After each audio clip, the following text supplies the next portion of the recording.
sangat memprihatinkan dan membahayakan bagi bangsa Indonesia. Menurut saya, paham radikalisme harus dibasmi sesegera mungkin. Kalau kita melihat di kalangan mahasiswa ya, radikalisme ini menyebarnya justru dengan sangat pesat. Ini yang perlu kita antisipasi adalah di mahasiswa. Menurut saya sebenarnya udah lama kali ya ada paham-paham radikalisme seperti ini. Mungkin sekarang lagi lebih marak lagi karena adanya arus globalisasi dan mudahnya akses internet. Kedepannya pasti bisa mengancam keberadaan ideologi Pancasila itu sendiri.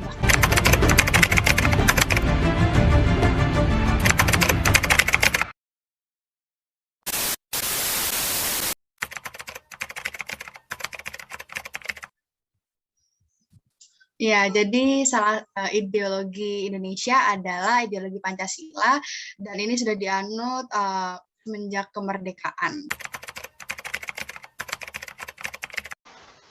Ya, sebenarnya sudah menerapkan, cuman belum semua. Contohnya itu sila pertama, ketuhanan yang Maha Esa. Kita menerapkan nilai-nilai ketuhanan dengan cara beribadah, kemudian berbuat baik, menolong sesama. Sebetulnya juga banyak, seperti kemanusiaan yang beradab, kita membantu teman yang sedang kesusahan dalam mengerjakan tugas seperti itu.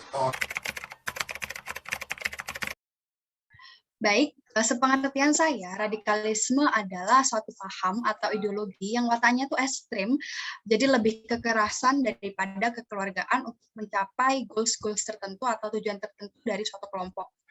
Ini sangat bertentangan lah ya dengan Pancasila.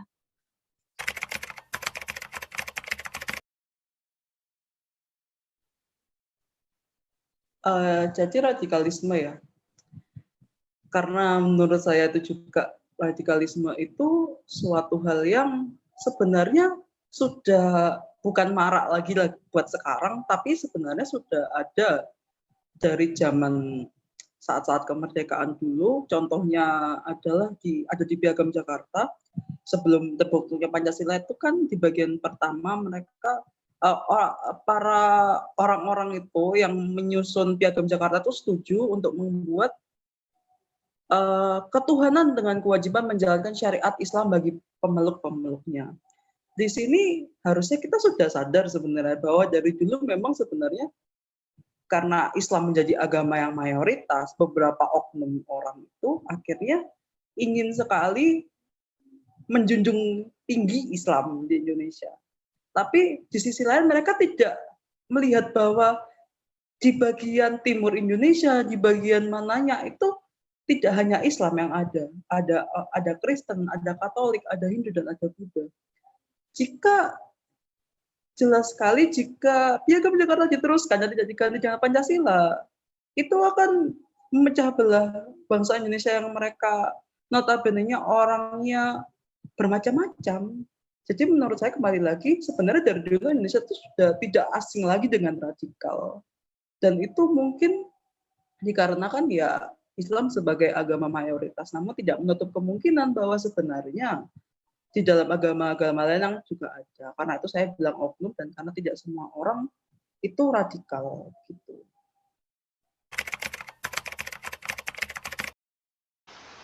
Tentunya tidak boleh, kan sangat berlawan dengan kelima sila. Artinya kan radikalisme tidak menunjukkan ketuhanan. Jadi kan dia contoh saja seperti radikalisme suatu agama, kan dia hanya memandang satu agama yang benar, berarti kan itu sudah melanggar ketuhanan yang Maha Esa. Kemanusiaan adil dan beradab juga dilanggar, karena radikalisme kan pasti terkadang tindakan radikalisme juga membunuh orang-orang lain yang tidak berdosa.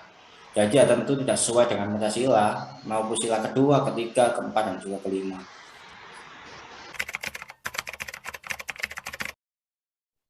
Jadi menurut saya soal radikalisme itu sendiri, apakah berpeluang untuk menggeser ideologi Pancasila? Menurut saya sebenarnya paham radikal itu benar-benar sangat-sangat berpotensi untuk menggeser ideologi Pancasila.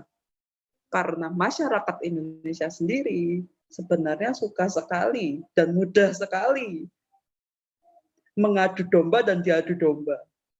Seperti halnya masalah sepele seperti pilpres atau pemilihan-pemilihan jabatan lainnya, itu sebenarnya mereka mudah sekali dipecah belah karena itu.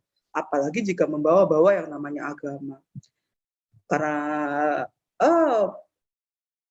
beberapa oknum orang Muslim sendiri, oknum itu menganggap bahwa karena juga Islam sudah menjadi mayoritas, sesuatu yang mayoritas itu selalu untuk berusaha untuk menginjak mereka yang minoritas.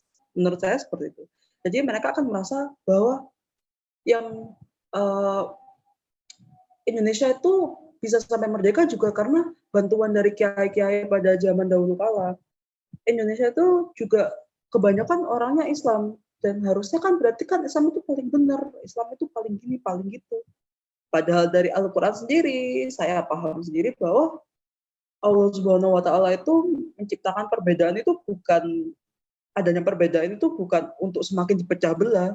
Adanya perbedaan itu justru harusnya bisa membuat kita saling bergandeng, saling memahami bahwa oh ternyata ada orang selain Islam yang harus kita hargain juga. Gitu. Jadi harusnya tidak bisa kita terlalu menjunjung karena kita mayoritas terus kita menginjak yang minoritas, itu sebenarnya tidak boleh. Tapi ya itu tadi, orang Indonesia mudah sekali dipecah belah, karena itu saya mengatakan bahwa mudah sekali sebenarnya ideologi Pancasila itu tergeser oleh paham radikal begitu.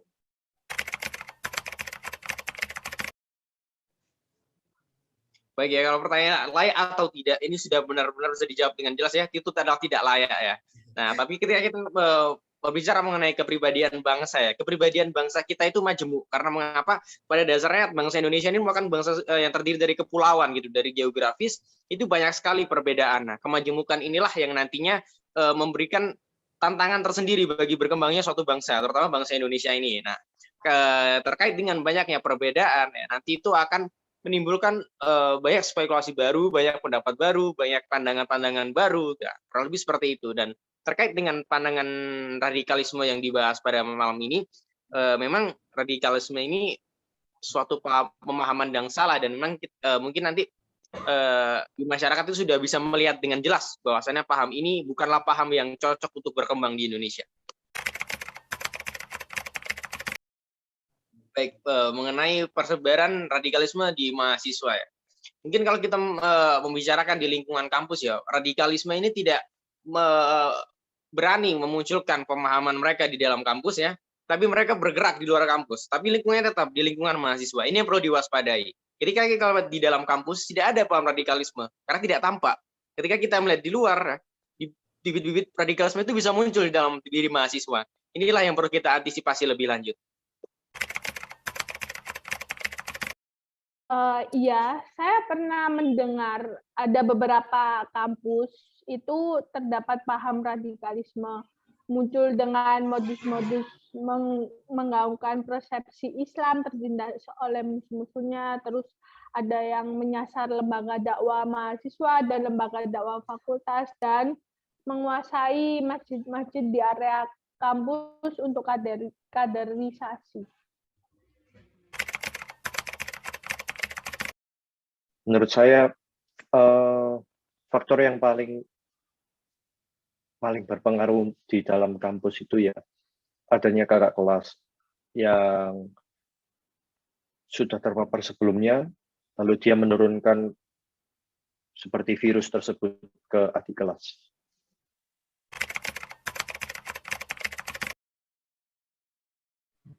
Globalisasi. Justru menurut saya globalisasi itu bagi mahasiswa itu sebenarnya karena kita kalau ini kita ngomonginnya mahasiswa ya, karena kita pasti kan kita generasi milenial ya, kita lebih mudah berpikir jernih, lebih mudah berpikir terbuka karena globalisasi. Jadi menurut saya sebenarnya globalisasi itu lebih membuat mahasiswa itu bisa berpikir terbuka. Kalau menurut saya lebih seperti itu ya. Jadi penyebaran radikalisme, paham radikalisme itu justru tidak karena globalisasi, justru karena masyarakat yang tertutup, masyarakat yang tidak terbuka itu justru karena itu mereka biasanya lebih mudah